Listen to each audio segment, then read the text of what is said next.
Good evening, everyone, and thank you for coming. This is a great show. I'm very pleased to see everybody here. My name is Mike Alford. I'm the Emergency Manager for the City of Temecula, and I've been in that position now for about 5 years. I've got 20 years of experience in emergency management. First got started in the healthcare arena, but have since transitioned into municipal emergency management. And what we're here to talk about tonight is the city's efforts to develop a good, comprehensive emergency evacuation plan for our city. So that's why we're here tonight, and that's to be able to present what it is that we're doing to the community in an effort to get feedback from you as well. Because the plan is only going to be as good as the community's buy-in to that plan and the way that we plan to execute. You can have the best written plan, but if the community doesn't buy into it, if they don't follow the directions that the plan has set forth, then it's not going to do us any good. So let's go ahead and get started. We do have a short agenda, but I do talk a lot, so bear with me. We're going to cover the planning background, so what it is that we're doing and why we're doing it. We're going to discuss some key terminology, and it's those terms that are specific to what we're doing when we execute an evacuation. Then I'm going to highlight the framework and the objectives of our plan, go over what we've done so far, and then what we've got left to do. I also want to highlight the evacuation planning website that we have on the city's site for you to go to get updated information as we progress through this project. I want to discuss Know Your Zone. We'll talk about alert and warning, and then I'll answer any questions at the end. But that also doesn't mean that you can't ask questions throughout. If you've got a question, please hit me up and we'll definitely get that answered.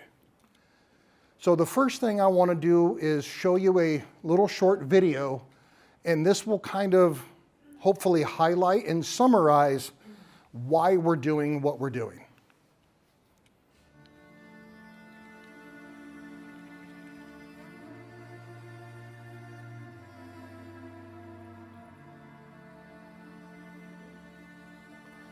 This video is going to depict the top 10 wildfires that we've experienced in California in history, just to kind of show you the fact that even though we are a small city can be completely and totally overrun by fire if the conditions are right.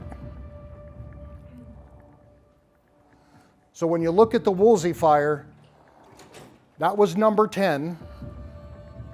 But it had a small number of buildings that were impacted. Here we're looking at 1,650 buildings. With this one, you'll see it affects two different cities with almost 2,000 structures lost.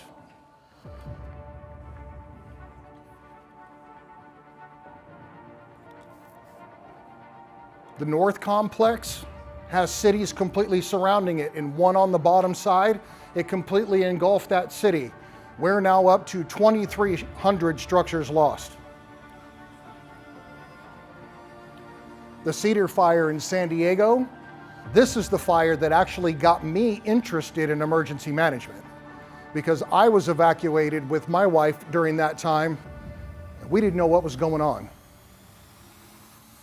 So the tunnel fire, we're now up to 2,900 structures. And this is only number 5.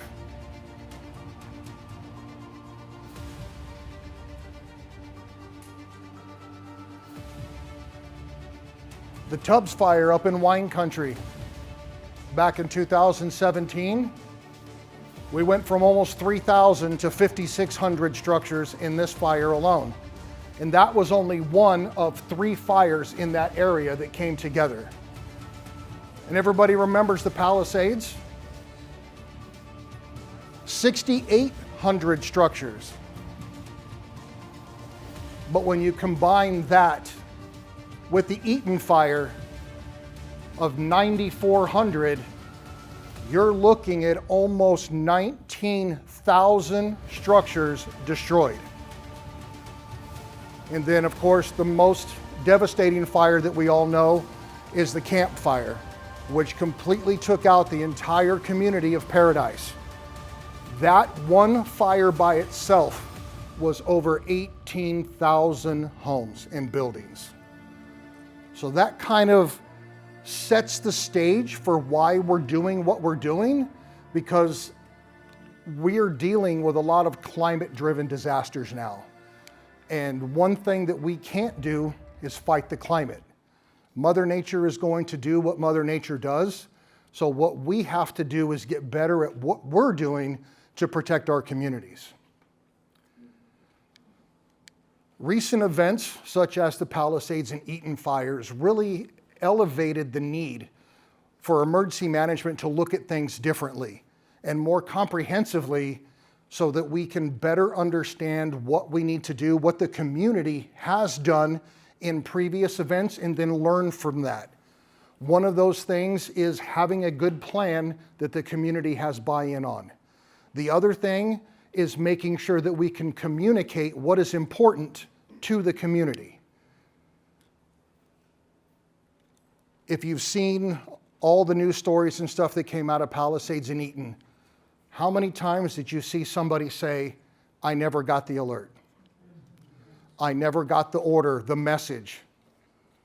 My question to them is, did you register your phones to receive emergency alerts?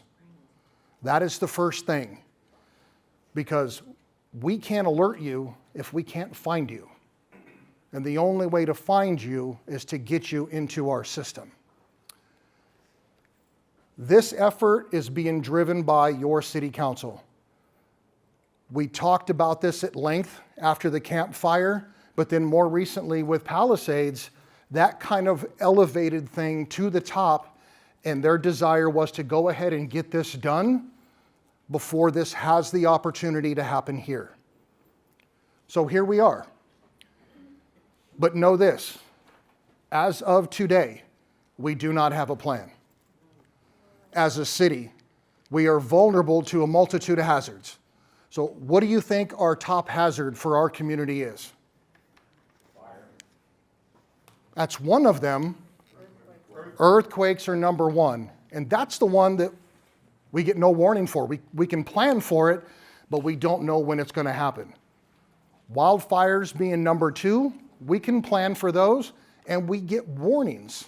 And we have the ability to take time, understand what we need to do, and then execute. Yes, ma'am. So in city planning, that city planning department doesn't take into consideration any kind of alerts of danger of earthquake, fire, and flood? When you say that Temecula doesn't have a written plan, how does that coincide with what I thought we were getting through the city planning department? The city planning department has a public safety element to their general plan. That public safety element does incorporate the minimum requirements for evacuations that are set forth by the state. But in the absence of that guidance, you don't know what you don't know. So during COVID, the city decided that they needed somebody 24/7 that could do this kind of work for them. So they created a position to hire a professional, an emergency manager, and that's where I came in. I was lucky enough to get the opportunity to be hired by the city. I live here. I have a vested interest. I've been in the community for 18 years. So being able to do this is something that I really enjoy, because I get to make sure that I'm taking care of our community. But if you don't know that something is needed, how do you know how far to go? So when they bring me in and I start saying, well, what about this and what about that? That's where these things come from. And this is specifically my responsibility. This is my job. I'm the disaster guy. So anything that comes with big emergencies, big disasters, I'm the one that writes the plan for those. Our city's landscape is changing. While we may be done growing out, we're now in a position where we're starting to grow up, and we're getting bigger apartment buildings, higher apartment buildings. As I mentioned earlier, we're looking a lot at climate-driven disasters. We have a unique circulation infrastructure where our 15 freeway is pretty much unusable.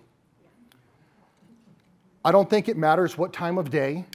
You can get in the morning, midday, and it really depends on what's going on around the area as to if our traffic is going to be nice or if it's going to be bad. If you hit the freeway going north anytime after 1:30, it's pretty much a done deal. So this plan is going to hinge on a zone-based evacuation that does not take the freeway into accountability. Because if we push 112,000 residents to the freeway, they're not going to go anywhere. So when we think about the numbers and the totality of what could happen here in town, going back a few years to the Oroville Dam, when we had a lot of rain and the Oroville Lake crested, they had to evacuate 180,000 people from downstream. Hurricane Harvey just a few years ago, that one was 780,000 people in the state of Florida alone. But then coming right behind that was Hurricane Milton. And Milton is the one that hit Florida, Georgia, North and South Carolina, Tennessee, Mississippi, those areas all in there. And you're looking at 6 million people that had to be moved out of a threat area.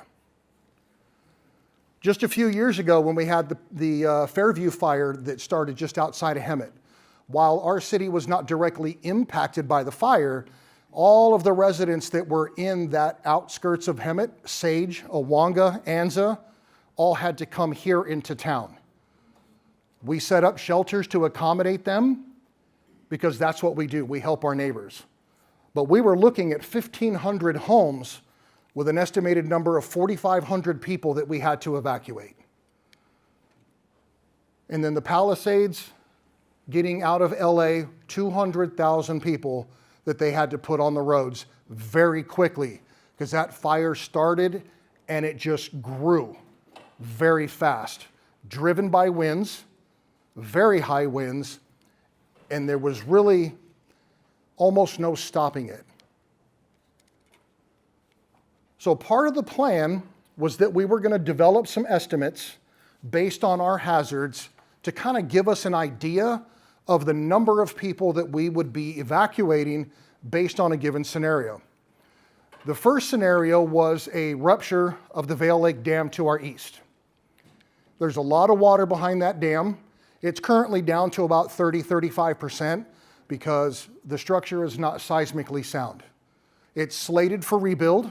The rebuild's supposed to start this year, but if that was completely full and an earthquake ruptured that dam, any idea how long it would take for water to get from Vail Lake to the city limits? 18 minutes till it hits Tractor Supply. When it hits Tractor Supply, it's going to dump into the Temecula Creek, and it's also going to come down Highway 79. According to the maps and all of the dam inundation work that's been done by the state, we are supposed to see a wall of water of between 30 and 35 feet high. It's not going to stay that high. The water will eventually recede and it will go away, and it'll do so pretty quickly as it starts moving across the city. But it is going to come down Highway 79 with a quickness. So Home Depot, Walmart, a lot of our favorite restaurants, all of them are going to be flooded. Rancho Christian School is right in the middle of that, and so is our hospital. Our hospital, or any other hospital, when they evacuate, they traditionally go down and out. For this, they have to go in and up a minimum of 3 floors. The emergency room, their operating suites, all of that stuff is on the first floor. So now they need to go up. When we think of wildfire, and in that, we have 14,798 homes that are in the inundation zone. With an estimated number of 2.5 people per home, you can see we're looking at about 35,000 people that are going to be impacted. When we talk about wildfire, we live in a community that is surrounded on three sides by what's called the wildland-urban interface. And that's where homes and the wildland butt right up against each other. And we don't have a lot of room in between them. In town, our very high fire hazard severity zone has 13,500 homes in it, followed by the high zone, which is 6,600. So you're figuring somewhere around 20,000 to 21,000 people or homes that are going to have to be evacuated. So how are we going to do it? How are we going to make it safe, expedient, and where are we going to push people? And on our west side of town, we have a new housing project going in, and that's the Altair project, which literally is inside the wildland urban interface, and you're looking at another 3,400 to 5,200 homes. The census recently states that most homes have about 2.8 vehicles. So you think 2.8, so we'll just say 3 vehicles per house. They have 5,000 houses going in up there. That's 15,000 cars. Did you have any influence on the city in that planning? No, I've only been with the city for 5 years, and that was done long before I got here. But I know what they're doing. I know what the roads look like, and I've already started planning for it. And that's in this plan. So let's talk about terminology. Knowing these terms before a disaster is when we want to know them, not when they come out and then trying to figure out how to understand them. The first one being an evacuation warning. And a warning is essentially you have the potential of being affected, and it has a threat to life and property. So those people that require extra time, maybe are elderly, those with access and functional needs, those that are livestock owners, are going to need extra time to get prepared so that they can safely move out. When you get the warning, that is the time to prepare. When you get an evacuation order, that is immediate. That means go now. It is a lawful order issued by the Sheriff's Department, essentially saying, you don't have time, leave your stuff behind, and let's go. When those evacuation orders are coming out, they're being initiated, as it applies to a wildfire, they're being initiated by an incident commander on the ground. When they do that, they're looking at how many zones, how many areas, and then they're looking at the fire itself. How big is it? How fast is it moving? They look at the current weather, and all of that goes into a model that helps them predict fire behavior. And when they do that, it's if this fire goes unchecked, it's going to do this. If that's what it's going to do, this is who we are going to evacuate. That doesn't mean that they're not going to fight the fire, but that's if all else fails, this is what's going to happen. So they are looking out for us in the community and want to give us as much time as we possibly can to get our stuff together and get out safely. They're not doing it just because they want to evacuate people. It's because they honestly believe that there is a bona fide threat to your lives and they want you to get out. I would rather err on the side of caution and move out and then 30 minutes, an hour later be told I can go back home. Or they wait, you see the fires in your backyard, and then you get the order to leave. Then it's too late. You don't have time to grab those critical things that you need to get, and now you're putting yourself in danger, either one, trying to do that, or two, trying to fight with everybody else to get out of your neighborhood and hit the streets and get out safely. The last one is shelter in place, and this is where you want to go indoors and stay indoors. This one is used kind of as a last resort. If we have something that's no notice, something that pops up really fast, and they don't have time to move you and they're going to attack that fire, they want you to stay put, because it is more dangerous to put you on the road than it is for you to stay where you are. So in that case, with all the embers, the smoke and everything that's out there, go in, shut your doors, lock your doors and windows, turn off your HVAC system, no AC, because all you're going to do is pull all that smoke into your house, and we don't want to do that. Sir, your question? So I believe you mentioned that the incident commander is going to make that call, right? Yes, sir. Is there a board, or how does that incident commander determine what that final decision is? Is there multiple people that are making that decision? Or? So the question was, when the incident commander makes the decision, is there a board or is there a group of people that help them make that decision? Yes. When they are on a large fire, the incident commander is not by himself. You will have your fire incident commander, and here that's going to be a division chief. There will probably be a couple of battalion chiefs with them. They will have myself, and then there will also be resources from the sheriff's department. And collaboratively, we look at that. We look at what the modeling says, and then we look at what the incident commander says, and then we start to build that out. We make decisions as to what zones we're going to affect, so that way we can move people incrementally as opposed to taking half the city and saying go. Because then that puts a lot of cars on the road at one time, and then it messes with the infrastructure, and we can't move as quickly as we would if we were to do stuff in phases. So it's definitely a collaborative effort where those decisions are made. Yes, sir. So to add on, so that board you mentioned, it's not the mayor, it's not like the city council, it's firefighters that are making that call. So the question was, does that board not include any of the council or the city staff? That is correct. Your public safety partners are the ones that make those decisions, not the mayor, not the city council. We don't know how long it's going to take them to make a decision, and they are not on the ground. When we need to make decisions, we need to make decisions quickly. And those of us that are on the field or in the field and on the ground are going to make those decisions. Yes, sir. So you're saying you have multi-agency coordination and deconfliction? Yes, sir. Okay. And what would those agencies be?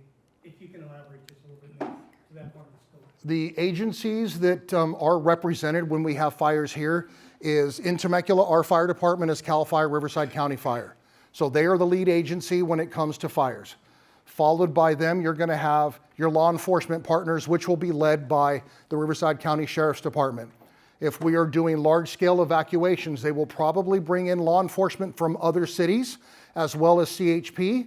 CHP is going to be key to this because we do have highways and we do have freeways.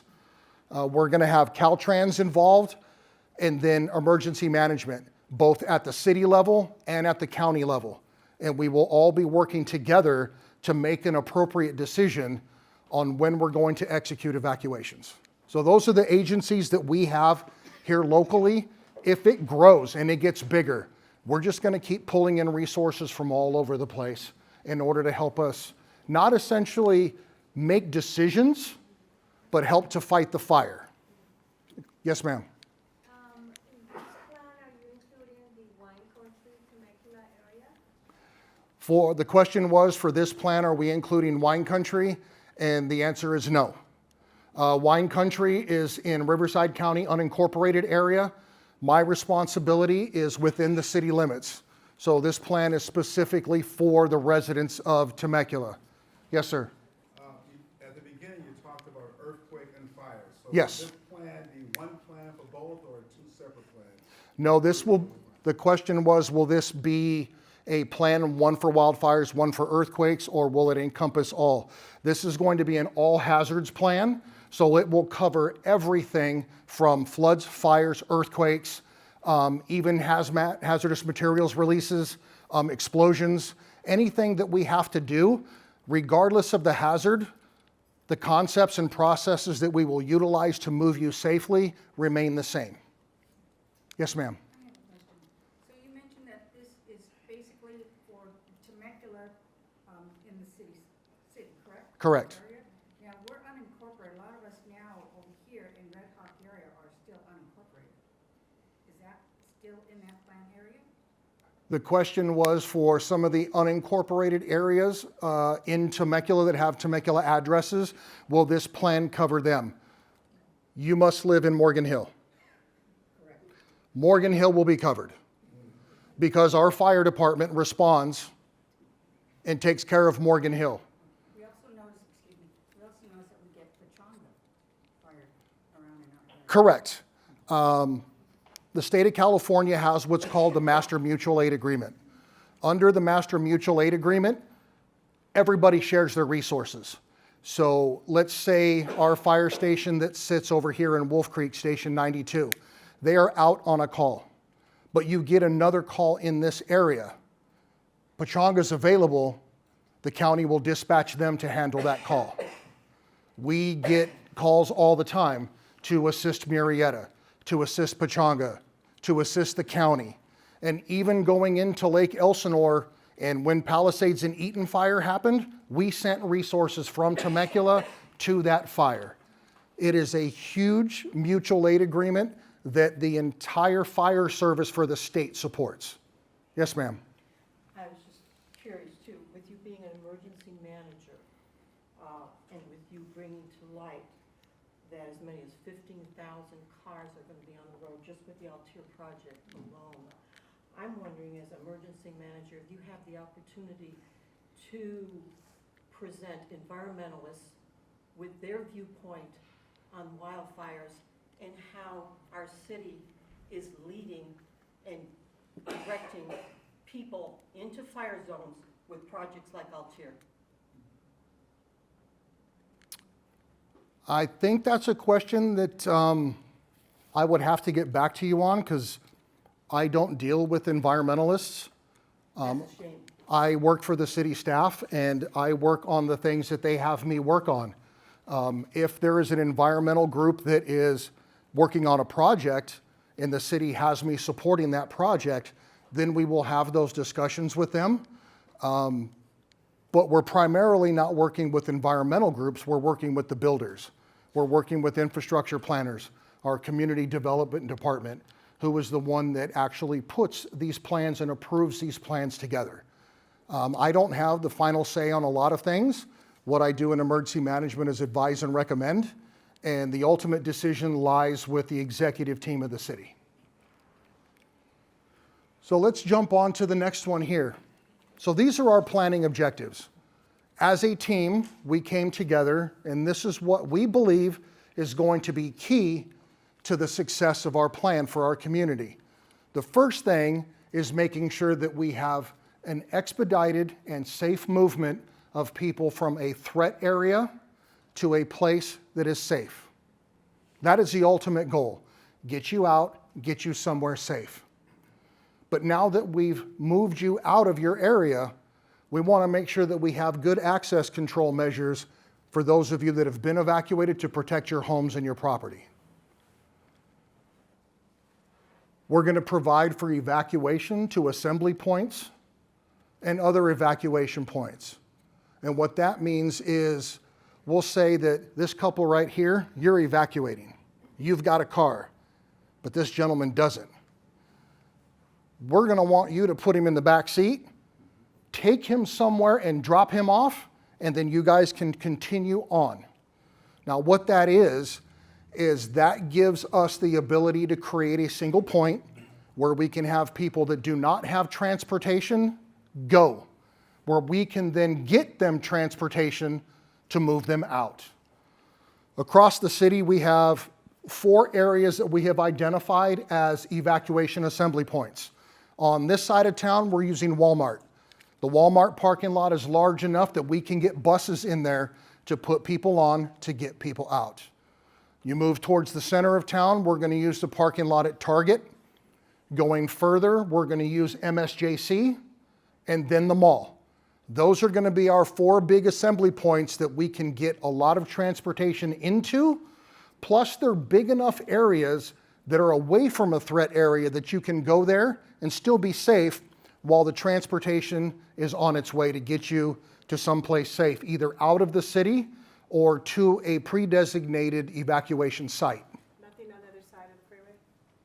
On the other side of the freeway, no, there is nothing over there that's large enough to do that, so we're pushing them across to Target. You can't get over there if you're stuck.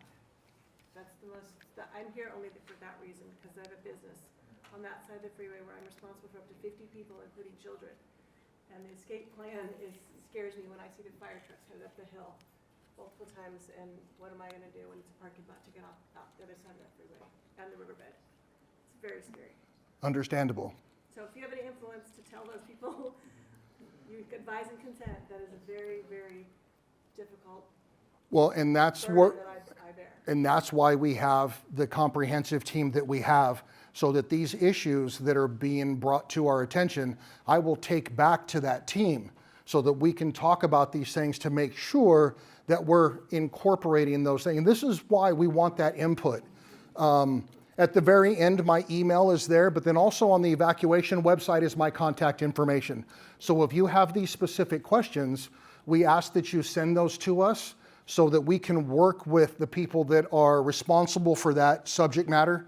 That's predominantly going to be the sheriff's department when it comes to moving people. There's things that we can do. Our public works department has the ability to control all the traffic lights in the city, except for the ones that are on off-ramps. Those are controlled by Caltrans, That's exactly what I'm talking about, only 3 of them. but we can turn them all to flash, and we can put officers at every intersection, and we will flush people out of the city.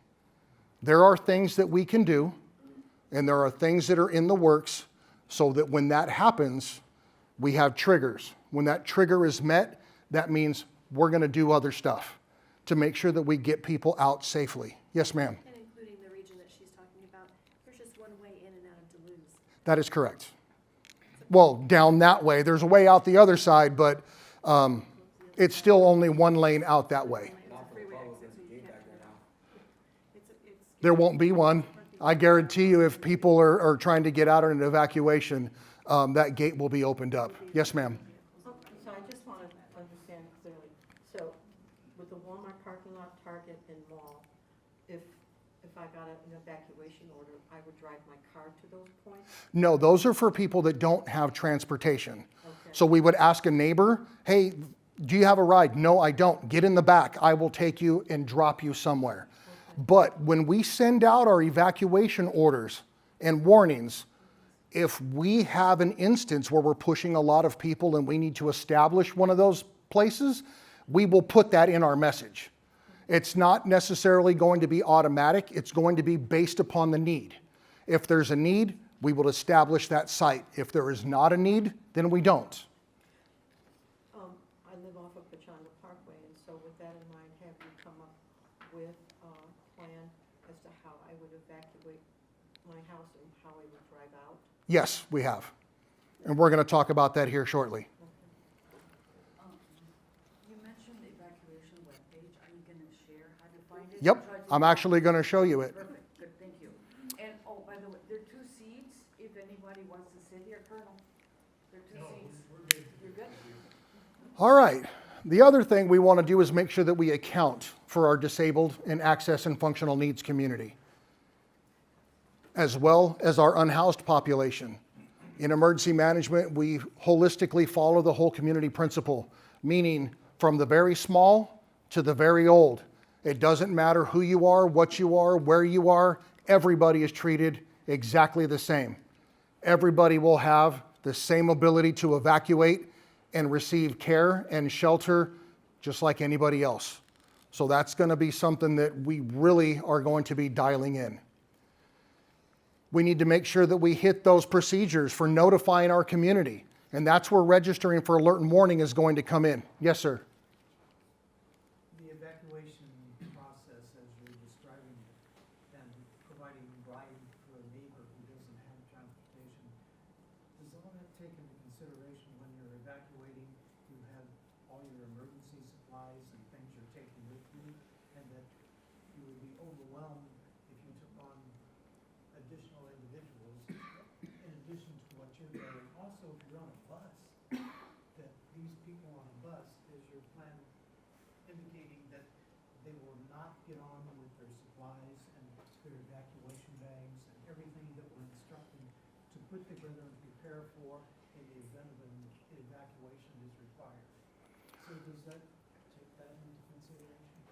It takes a lot of it into consideration, but understanding that We're not going to be able to move every individual person ourselves. As a resident of your home, it's your primary responsibility to ensure that you have transportation and ready to leave. If you have to evacuate, it's making sure that you have a plan that incorporates transportation. But if you need to get a ride and you can't get one, we want you to call 911, because then it's going to register that call, it's going to register that address, and then we are going to do everything we can to get somebody there to be able to pick you up and get you out. There was a lot of that was done by law enforcement during the Palisades fire, where they were going door to door. And if somebody was there, they threw them in the back of the car and they took them out.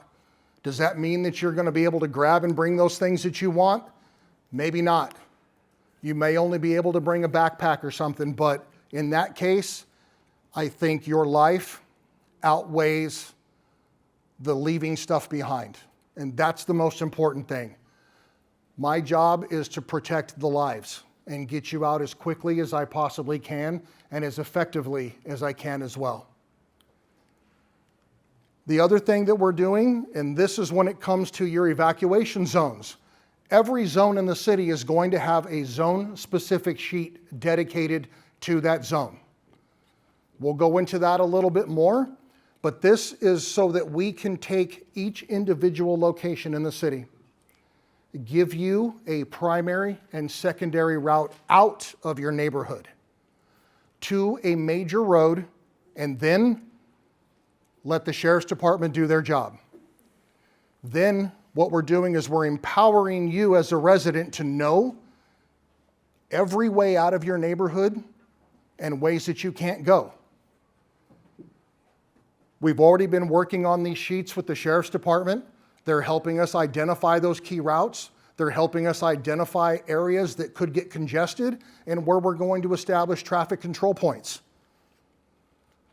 We're also accounting for the needs of our livestock and domestic pets.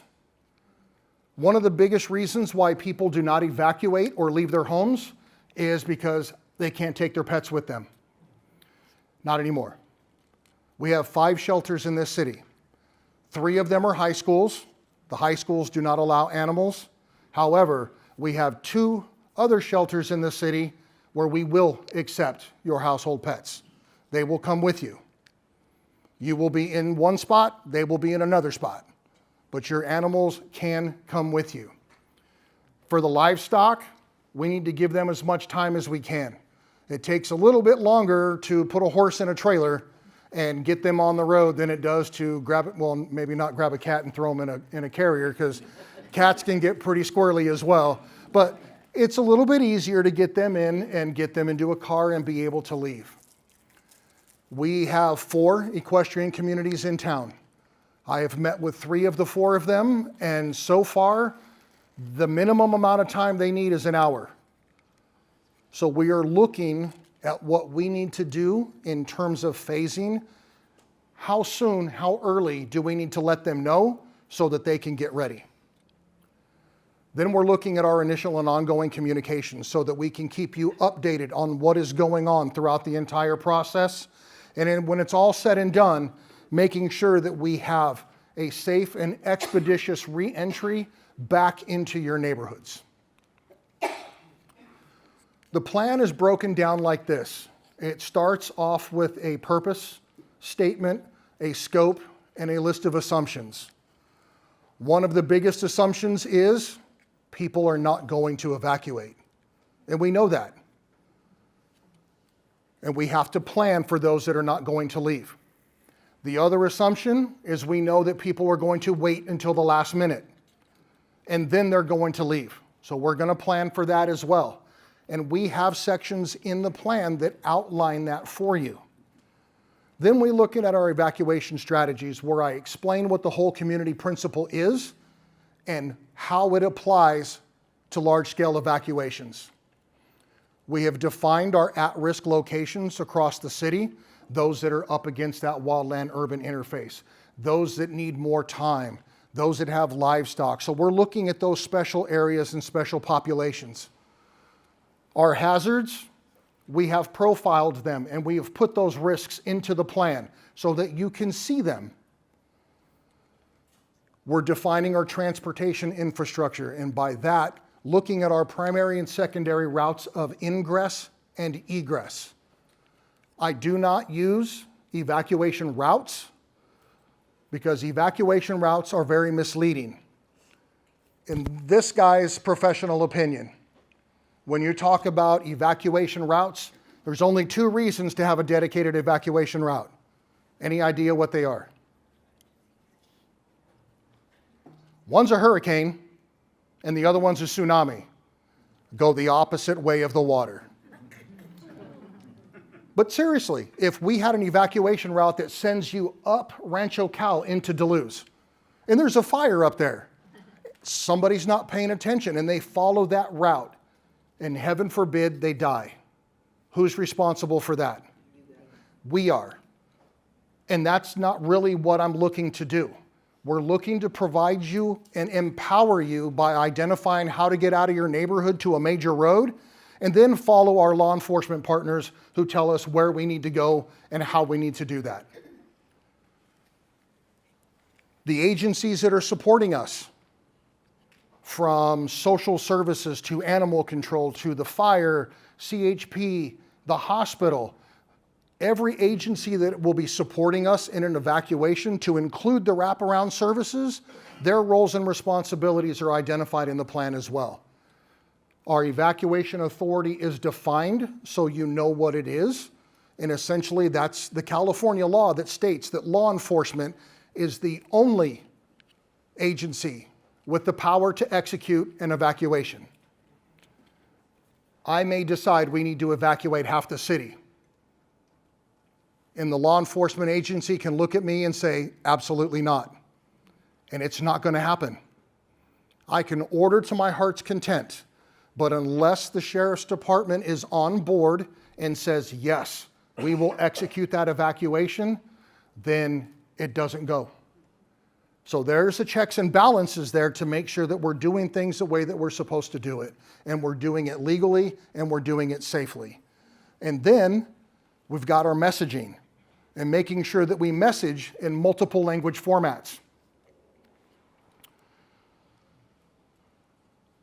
It also includes factors that affect our evacuation, such as notification and prep time. And with that, that's if we get enough notice because the fire is way out east, we see it coming, we can see what we're doing, we can make decisions, we can effectively notify, and we can execute an evacuation. That's a good amount of notification and prep time. But if we have a bad storm with dry lightning and it hits and starts a fire right away, we may not have time to go through all of those steps, give you an evacuation warning, and then trigger to an order. We may go straight to an order and you have no time. That's just because it is that quick and it happens that fast. So there's a lot of factors that go into it. One of the other factors is the number of people that we are going to be evacuating. How many people are we going to be putting on the road?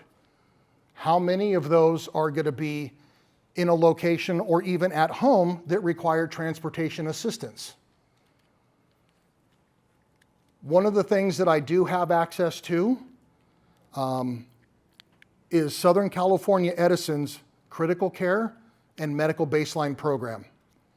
So every person in this city that is registered on those programs, I know where you live.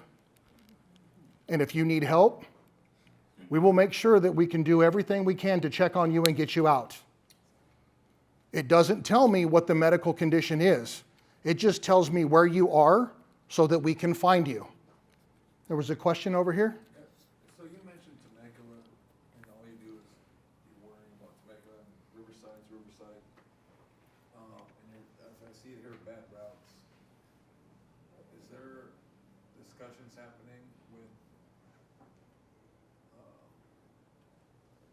I guess the sheriff department, CHP, and how we would divert the freeway possibly to go towards Oceanside off of 5, so that we can open up like northbound on 5 and 15, a certain way, 215 for evacuation routes?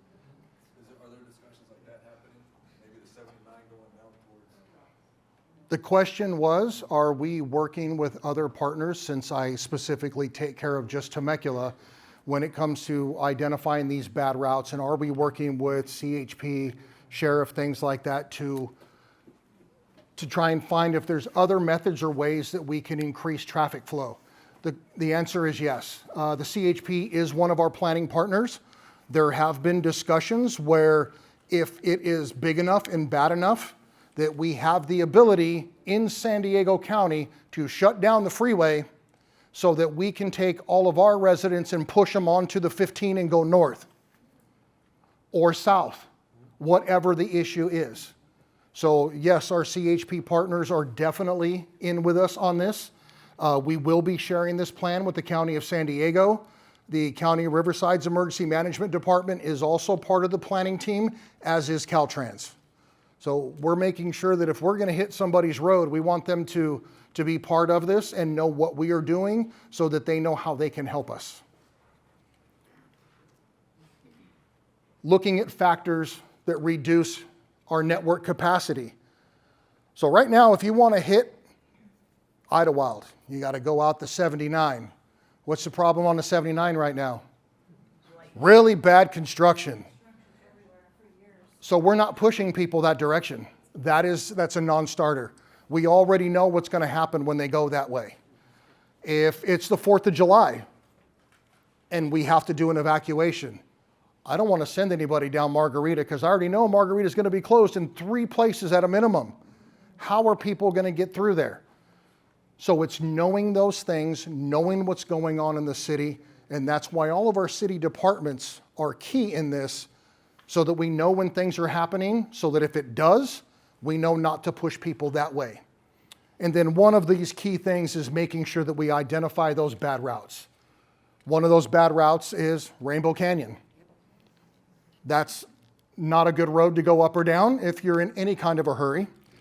Going out past Pechanga here and hitting the Paula Temecula grade and going down, it is a very slow and windy trip down the hill. Not a smart thing when you're trying to push a lot of people out. And as I mentioned earlier, hitting 79 south on the east side is not going to be good as well.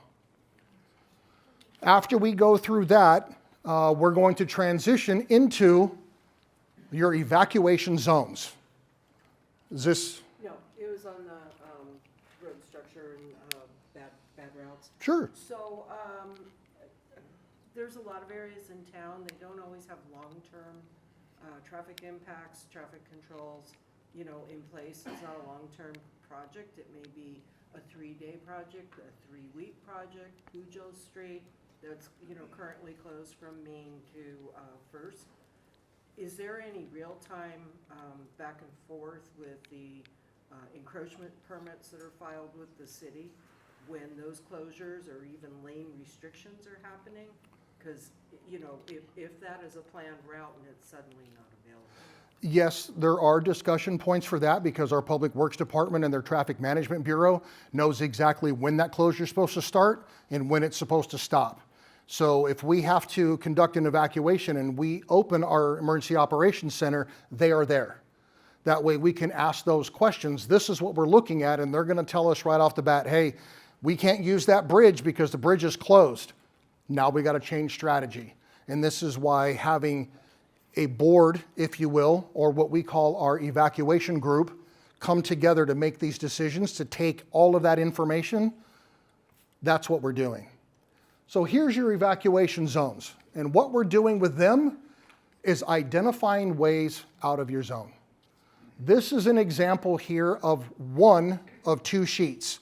Each zone in the city has 2 sheets, a front and a back. There are 75 zones in Temecula. So there's 150 pages that are dedicated just to profiling your evacuation zone. Within that zone, we identify where it's at, what kind of streets are in the area, what it borders. We talk about the number of residents or homes that are in that area, so that when we're conducting an evacuation, we have an idea of the population that is being affected and what the potential throughput of vehicles are going onto the road. We also identify if it's a livestock community.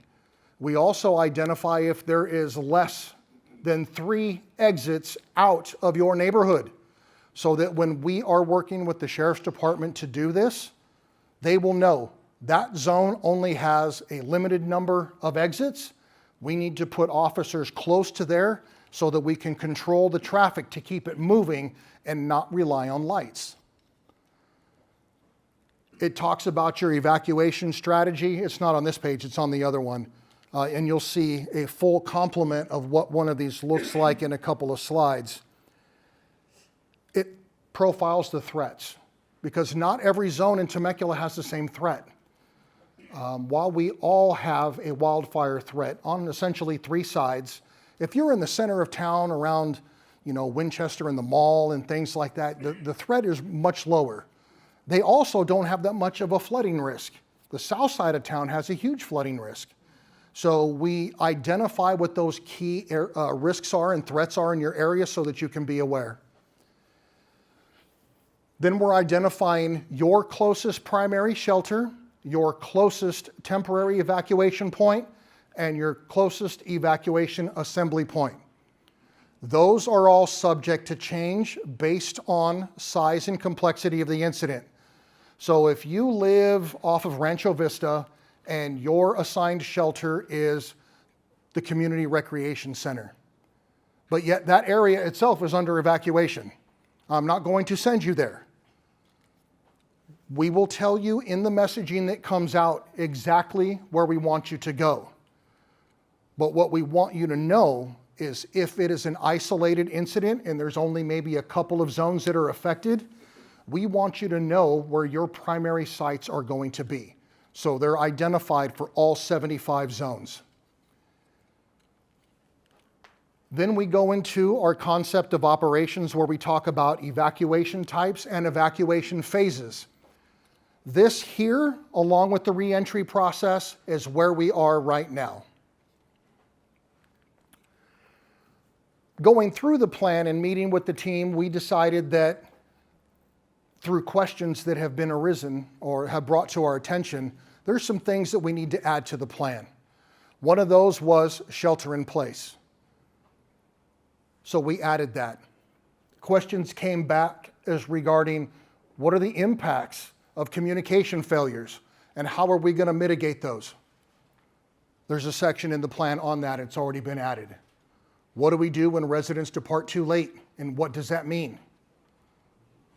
And then our special emphasis on equestrian and livestock communities, which is still in progress because I still have one community to meet with still, but we're talking about timing, resource needs. How are we going to transport them out and where are they going to go? Volunteer support, and then the possibility of establishing a livestock pass program to help people get in and out multiple times to retrieve their animals. Because what typically happens is you will load up, you will go and drop it off somewhere, and you go to come back and you can't get back in. So we're still leaving animals inside the evacuation area. So we're working with the Sheriff's Department to see, is this something that we can actually do, and is there the possibility that it's going to be successful? So that's how the plan is laid out. So what have we done to this point? We've done a lot of research up front, which includes an emergency evacuation network resiliency study. That study was put together for multiple counties by the what's called WRCOG, the Western Riverside Council of Governments. They put that together and provided us with all of that information.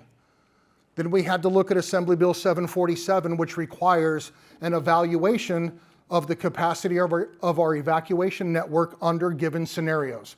We did that with the Vail Dam rupture, wildfires, and flooding. Senate Bill 99 requires that we also identify different residential communities that have 2 or less ways out. That's very important for us to know, and it's very important for you to know.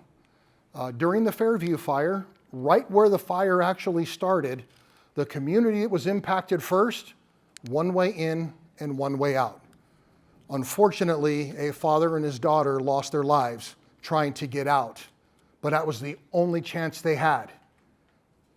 So knowing those up front, and we know what they are, we're identifying that in your zone-specific sheet, so you know if you're in one of those communities. Because if we issue a warning, you can decide to leave anytime you want to. You don't have to wait for us to issue something for you to leave. You can do that on your own. Our planning started in June of last year, where we established about a 45-person comprehensive planning team. We've had a lot of meetings since then, and different working groups that have been established that we've gone through, and we've put together what I believe to be a very good plan. Having taken into consideration the lessons learned from a lot of these other big fires on what not to do, we've really taken a good look at those and hope that this plan, as it's developed, will help us not to make the same mistakes. So once the plan is done, we will go through a training phase where we will go through and we will practice executing the plan. And if it doesn't work, we'll fix it. And we'll keep doing it until it gets where it needs to be. Because you have a planning team with a group of people that put this stuff together, but until you put it to the test, you're not going to really know how it's going to work. So when you get a big room like this, or one that's even bigger, and you put a lot of these public safety partners in there, and you hit them with a really big scenario, and we have to go through this, and we follow the plan, if it doesn't work, that's where we have to fix it, and we will do that.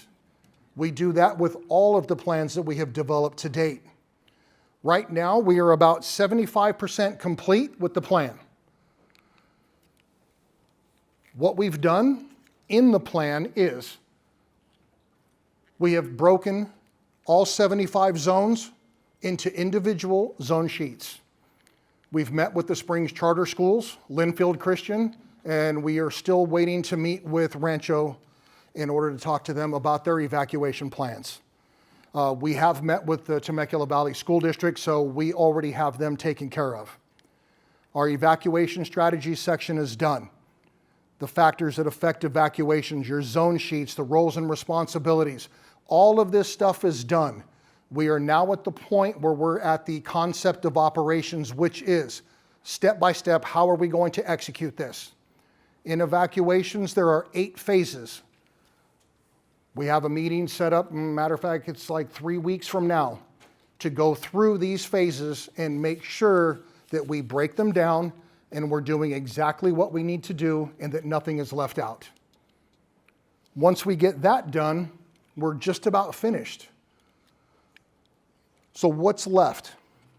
We need to finish some maps where we're going to identify all of the evacuation points, the assembly points, and the shelters on a single map for you.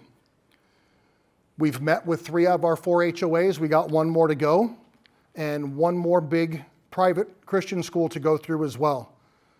We're also meeting with our senior care facilities, those that are independent living, assisted living, and memory care, to find out what their plans are and what they can and cannot do, and how can we as a city help them get out. One of the things that I don't want was what I saw in the Eaton fire in LA, where a nursing home was evacuated, but a 96 or 90s-year-old woman was left behind. They knocked on the door. She never answered.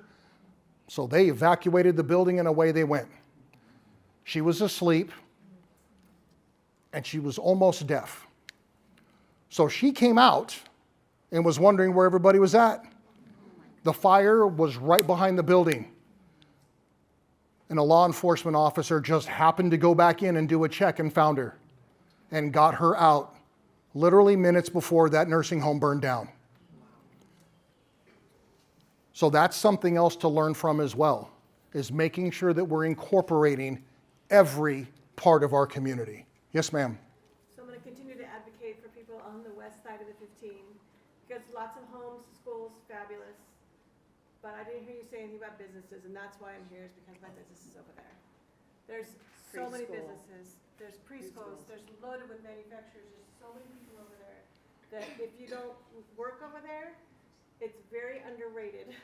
Because when you drive around the community on weekends, you don't see what happens over there during the week, but it is a lot of people, and they're not hearing this information. I would love to get stuff from the city as a business owner about what to do for businesses.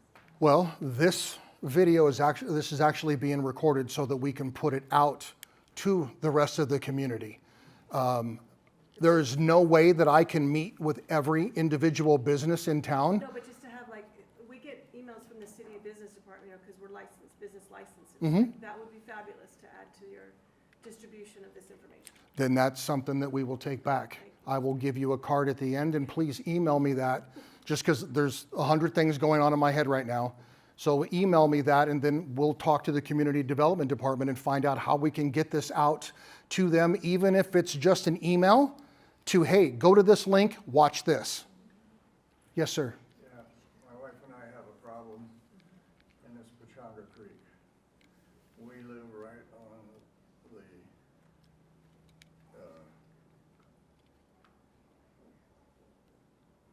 what do you call it? The bank? Yeah, right on the bank of Pechanga Creek. We've been living there 34 years. We bought the house new. We put in a lot of nice, but that's all irrelevant. But for at least 25 years, I went down into the creek bed, cleaned it up in, my area, the bank, as far as the trees over to Temecula Creek Golf Course, and I would haul it out. And pardon me. Okay. But anyway, the point is that's considered a wildlife corridor. We had the fire department chief, our commissioner, and Fishing game won't fishing- allow us to fishing clean game- it out. Fishing game came And out, it's loaded with dead vegetation. and they I know the said, area. "It's a wildlife corridor, and you can't do that. And if you continue to do that, you can be fined and arrested." Now, we're talking fire prevention, right? There's a lot of people that live along there, and it's just chock full. I mean, it'll go up in minutes. It will, And, and I'm not gonna sugarcoat that any. yeah, But what I can tell you is we're about to make some progress. yeah, okay. We in the city are establishing our very first Fire Safe Council. With the Fire Safe Council, the goal is to reduce the risk and the threat to wildfire through vegetation management and other projects. So we're working on establishing this council, which will turn into a 501c3, which will allow them to apply for grants and funding that nobody else can get because they are specific pots of money that are dedicated to this.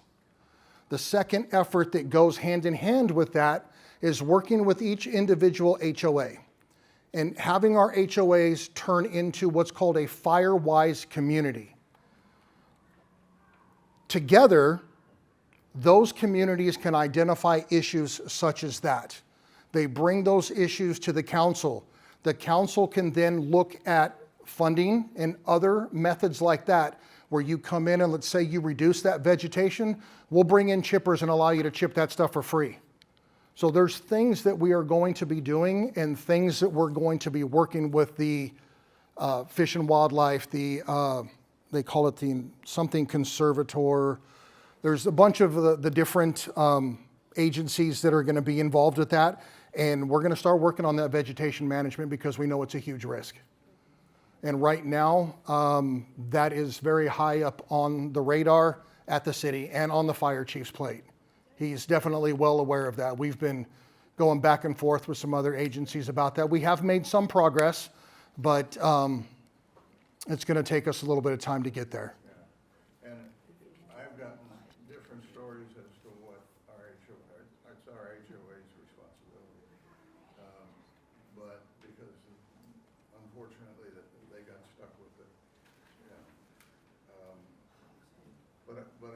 find out how far down, you know, first I was told it could be done down to the, creek bed. You can go down the, you know, bank. Then I was, other people have told me, no, you know, Okay. can't do that. Understand. And so then I went to the city and asked, because my HOA won't let me see the document. And I see the document that tells how far we can go down to the creek. No, that's a restricted document and you can't see it.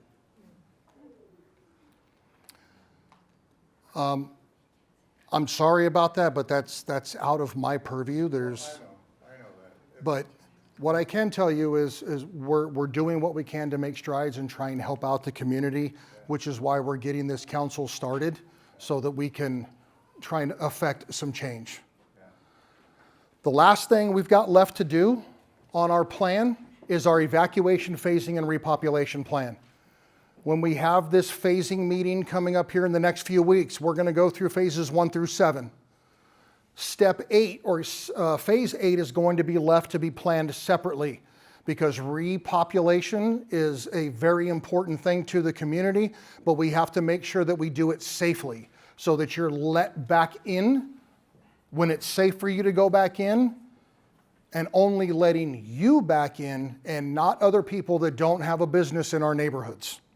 So we'll be working very closely with the Sheriff's Department to make sure that this is done appropriately, and that if we need to have a pass program, such as one that they established in LA after Palisades, as a matter of fact, I have a call next week with LA County and LA City to discuss their reentry and repopulation plans to kind of help us out because they just learned from something. Now I want to learn from them.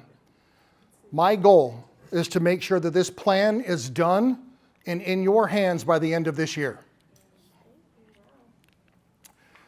Here's our evacuation planning website. Well, this website here is mine. This is the City of Temecula's Office of Emergency Management. And on the very top, one thing I want you to know when it comes to information, did you know that we have an AM radio station? AM 1610. I control that radio station. So my lovely voice is on there right now. If there was an emergency, there might be somebody else's, but there might be mine as well. We can take whatever's on there, take it off, and put messages on there about what is happening right now. Because when the internet goes down and cell phones go down, AM radio is always going to work. Our AM radio station is no longer analog, it's digital. So if you go to my website and click on the link, you can listen to our AM radio station on your phone. But getting to this right here, there is a link on the left-hand side that says Emergency Evacuation Plan. If you click on that link, it's going to take you specifically to this page. This is the page that we have built that is dedicated to just the building of this plan. Talks about what we're doing, why we're doing it, and what we've done so far. It has our shelters on it, our assembly points. We did a community survey earlier at the end of last year, and then that was a link that was on here, and other contacts and resources for you. But this is where we want you to go to get information on what we're currently doing with the plan. One of the most important things is our new campaign called Know Your Zone. Know Your Zone is a community awareness campaign that introduces you to your evacuation zone. The state is broken down into zones everywhere. And as I said, our city has 75. It used to be they would send out an evacuation message and it would say, evacuate north of this road, south of this road, east of this one, and west of that. That takes a lot of space. And when we send out emergency messaging, we only have 90 characters. So now if we're using your zone number, that is only 8 characters. A 3-digit city code, a dash, and 4 numbers. And then the rest of it is followed by information to you so that you can make an informed decision on what you need to do. So doing it by zone ends up giving us the ability to incrementally release people out of the area so we're not inundating traffic. How many people in the room know their evacuation zone? Okay, a few of us. If you don't, this next page we're going to, I actually have a Know Your Zone website on mine, TemeculaCA.gov called /Know Your Zone. There's a map in the middle of the page. In the top left corner of that map, you put in your address. When you put in your address, it will tell you what your 4-digit zone number is. We have magnets so that we know what this is. If you grabbed one, let's find what your zone is, and let's take a Sharpie and write your zone number on here so you don't forget it. I want every person in this room to leave with a magnet that has their zone on it. If you can't get it on your phone, that's fine. Come see me afterwards and we will get your zones right here. There's also a QR code on this banner to your left, and you can scan that. There's also a map on that one, because if some of you live outside of the city limits, such as Morgan Hill, you will have a 3-digit prefix of RVC for Riverside County. Bless you. So we want everybody to know exactly what that zone number is. My zone number is TMC 2308. I've done 5, 6, 7 meetings this month, so I know mine by heart now, just by talking about it. I had to look it up as well. And that's key, because when you get that evacuation warning message and it hits your phone, you need to look for that number. Those zones and your cell phone alerts do not take into consideration boundaries. The alerts go out by cell phone tower. So when we put it out, if your phone is connected to a specific tower, it's going to get that alert. That alert may be 2 zones away from you, or it could be on the other side of town. So knowing your zone number is going to be key, because you can look at that and go, okay, this is not me. I'm good. I don't have to worry about it. Bing, another message comes across. Oh, that is my zone. Now I need to look at this. What does it tell me to do? Then it's time to pay attention. But if you don't know what that number is, you're not going to know if it pertains to you or not. And breaking the city down in the different zones gives us the ability to move this a lot easier. So here's an example of that zone sheet. So you are going to see a zone map on top with a description of your zone followed by the zone threats. On the second page, it's going to have your evacuation strategy, where we're talking about traffic flow, traffic control points, where your sheltering and assembly points are at. And if you notice on the second page at the top, it tells you there are only 2 exits out of that neighborhood converging on a single road. That is key for us. This is for the Summers Bend community, and this is just the outside ring. The outside ring of Summers Bend has 1,102 homes. 2.5 cars per home, that's a lot. But if we're doing the outside zone, you can almost guarantee the inside loop's going to go too. So it's going to double. And there's only 2 ways out. Your primary exit is going to be, if you're on the south side, you go left on Butterfield and you head towards Temecula Parkway. If you are on the north side, you come out, you go north, hit Murrieta Hot Springs, and take it all the way to Winchester, if not the 15 freeway. So that's the primary route. So we're showing you this is where we want you to go when you come out of your neighborhood. But if that fire is up north, you're not going to be able to go north. You're going to have to go a different direction. So your second route is going to be crossing Butterfield Stage and picking up Nicholas Road. And on the south side, it's the same thing.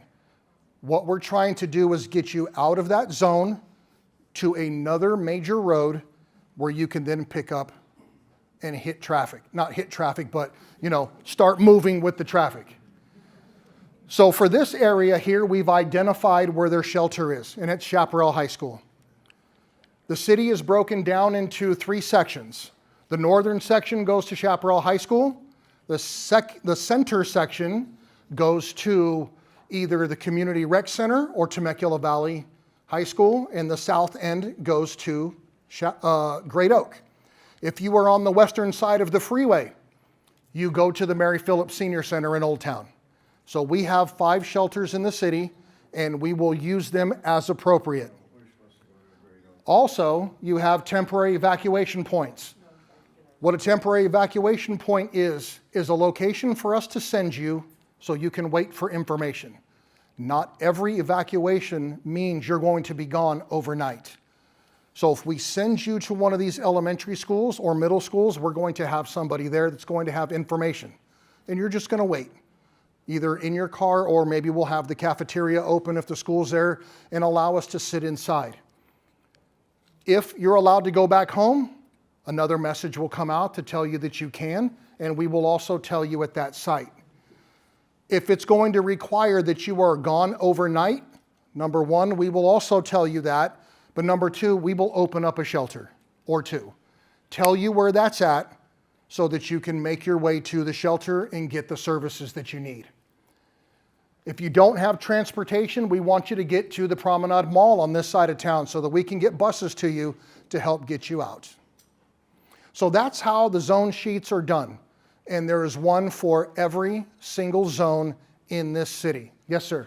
You mentioned something about cell phones. So if I signed up for the emergency text, Yep. am I only going to get them if I'm in the geolocation area of cell towers that actually have the emergency, or if I'm in LA and there's an emergency in Temecula, I'm going to get it anyway? No. You will not get the alert in Los Angeles if it's happening in Temecula unless it is a geo-coded alert and you have your address registered. I do. Okay. Then you will. But if we're doing large-scale zone-based evacuations, the city's alert system, we have 2. One of them is our reverse 911 system. That is the one where we geocode everything and can draw circles, polygons, pick zones, things like that. But if we have something very large, we utilize the President's Emergency Notification System, which is called IPAWS. We have the authority and access to that system where it leaves ours, and before it hits cell phone towers, it goes to Washington, D.C., hits a server, gets verified, and then comes out the other end. That is called a wireless emergency alert. That is a localized alert only. So you don't even have to be registered to get that alert. But the only time we can use that system is if there is an immediate threat to life. It has to be a life safety threat before we can use it. We can't use that system to say, oh, hey, we're moving the shelter from this one to this one because we're closing it down. That is not a life safety message. So if you're not registered to get alerts, you won't get that. But you're going to get the evacuation message that's either a warning or an order. Does that make sense? Okay. Question over here? On this website, does it tell you how to log in or sign up for that geo alert system that you're talking about? This one here, Temecula Alert, that is our city's system. He's talking about geo. That's this one here. It's Temecula Alert, and that's the one where you'll go in and you'll create a profile, and it's going to have you put in your phone numbers, your emails, your home address, because then we can geocode those alerts. Because we have parents that work outside of the city, and when their children get done with school, they go home. But the kids are at home and the parents are not. So if we have to, let's say, evacuate a neighborhood because of a gas leak, I'm going to draw a big circle around the neighborhood, and every phone number, address that is pinged inside there, if they're in Oceanside, they're going to get that alert. Question over here? Yes, Michael, as I was looking for info for this meeting tonight, Uh-huh. I went into the City of Temecula webpage, and in it, I registered because they had the option to do Smart 911. That is correct. Is that the system? That is the system. Smart 911, is also known as Rave Mobile Systems, is the state of California's solution for alert and warning. The state has provided that to us, so that is the system in the background that we currently utilize. We are in the process of looking at a backup redundant system so that if that becomes ineffective, we still have the ability to alert. Most recently, there was actually another program that does alert and warning called Code Red. They got hacked. So all of their stuff went down and they could not send emergency alerts. So we're working on another system that is going to be a mirror image of what that one is. So that way, if that one gets hacked, I got the other one. And if the other one gets hacked, I have the other one. So we're building in the redundancy to do everything that we can to make sure that we get around cyber threats and everything else. It's a lot to take in and a lot to look at, but we're really doing the best that we can. And I'm learning through this process as well as we're going through it. And it really is taking a turn for the better, because we're really learning a lot about what we can and cannot do and how this community is going to react. So with that is another shameless plug for registering for our alert and warning system called Temecula Alert. Please register for your alerts. That's the only way that we're going to be able to make sure that you get 100% of the information that we need to get out to you. There was a question over here. Yes. Earlier you had stated that we could reach out and ask those questions and maybe suggestions and whatnot. What is the email or preferred location where we could send those questions? The White House. I'm just kidding. There's going to be a slide coming up here shortly that has all my contact information on it. So when you have those questions, you can shoot me an email. And there was a question back here. Yes, ma'am. Yeah, on the Smart 911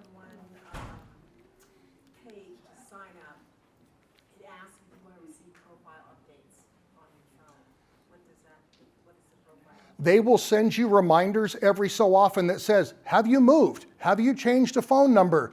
Does somebody else live in your house, like you had a parent move in or a child that we got rid of has come back home?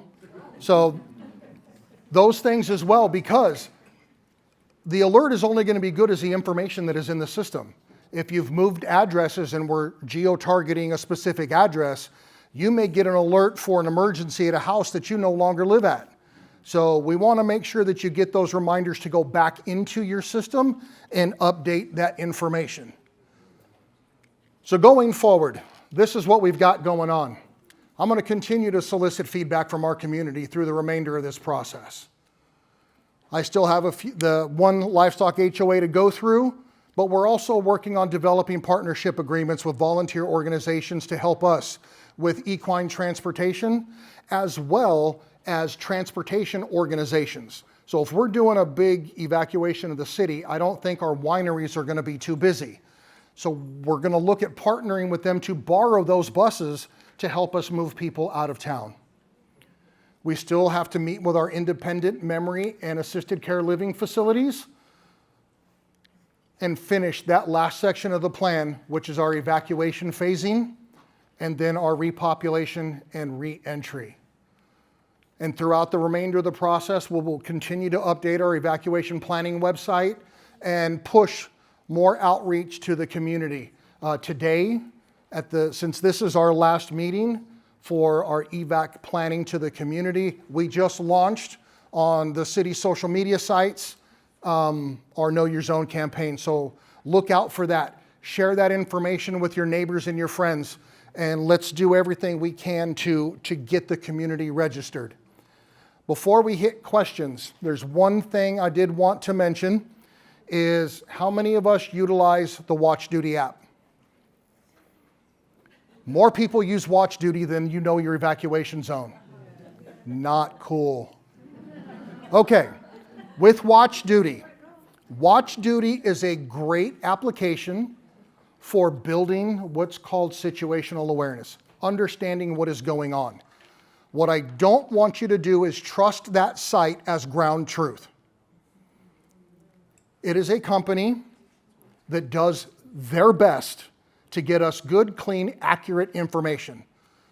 But it is a person who is sitting there listening to a fire department radio and typing information in that pops up on Watch Duty. I've actually met with Watch Duty and their Vice President of Public Safety. I can now put emergency messaging from our city on the Watch Duty app. All I have to do is send it to them and they will post it on the app so you can get that as well. But when it comes to trusted information, I only want you to go to 3 places. And it is not Ring Doorbell because they're talking about helicopters flying over, or we have coyotes running down the street. Temecula Talk, Wolf Creek Neighbor to Neighbor. Those sites are great for neighborhood stuff, but not for emergencies, because it is in one person's view of what they are currently experiencing, and they are putting that information out, and it has the potential to incite chaos in an emergency. So, 3 sites, the City of Temecula social media and their website. CAL FIRE, Riverside County Fire, they are our fire department. And the Riverside County Sheriff's Department, they are our police. So if we're having an emergency in this city, those are the 3 people that are going to give you good, accurate information. And if it is something that's large enough that we're all in it together, the messaging will be unified. You will not get conflicting information between fire and sheriff in the city. We will all be working together to put out that message. If it is city-led, we will take the lead in messaging. If it is public safety related, that agency will take the lead in messaging, and as a city, we will amplify that message instead of rewriting it or putting something else out. We will add extra information, such as where shelters and things like that are, but we will push their message out to as many people as we possibly can. And with that, that concludes this evening's presentation. I want to thank you for your time. Thank you for your questions, and thank you for coming out.